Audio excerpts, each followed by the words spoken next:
Thank you, Perry. Wow.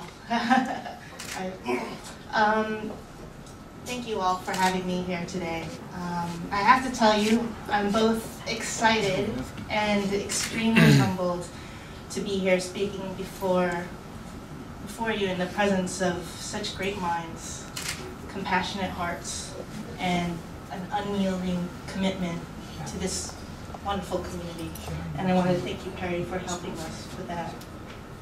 This is a community we are all in one way or another touched by, whether we are the clinicians, the researchers, the family members, or if you're like me. I have struggled and continue to struggle to make sense out of a life wrought with confusion, despair, and self-hatred.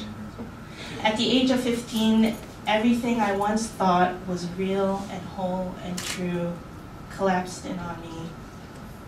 Life was something I couldn't grasp, like a single thread unraveling into a tangled web of despair, or like an anvil dropping through my heart and bringing down my spine with it. This is the way I saw my life, a constant battle for meaning in an otherwise meaningless and painful existence. And there were many moments I didn't think I was going to pull through.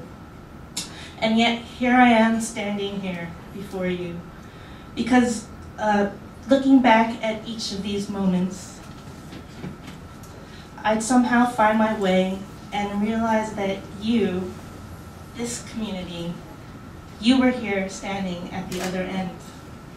When I was at the psychiatric ER, you patiently waited outside the door, attempting to carry a conversation through the thick glass window. When I couldn't say anything except for the tears rolling down my cheeks, you silently sat beside me, listening with your eyes.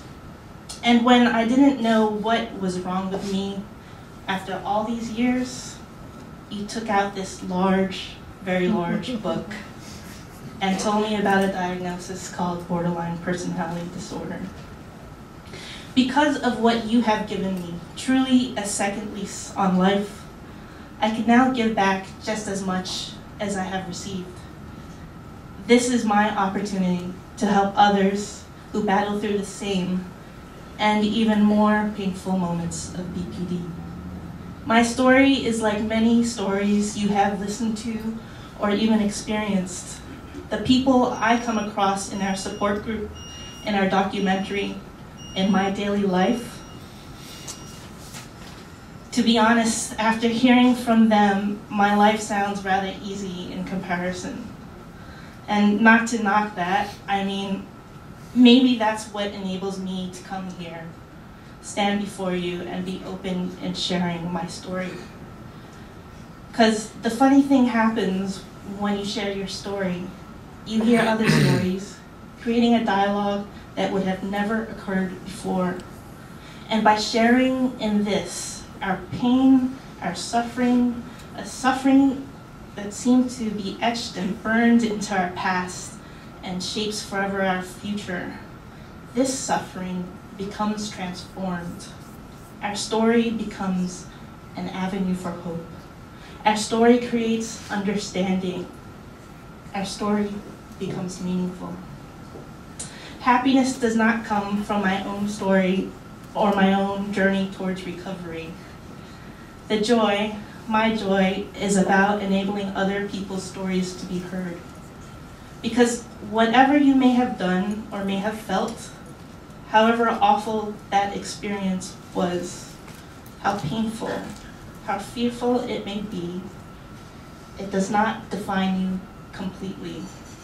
Because even in our darkest hour of despair, in our sorrow and confusion, in our desolation and fear, we, BPD and all, we can never be thrown away.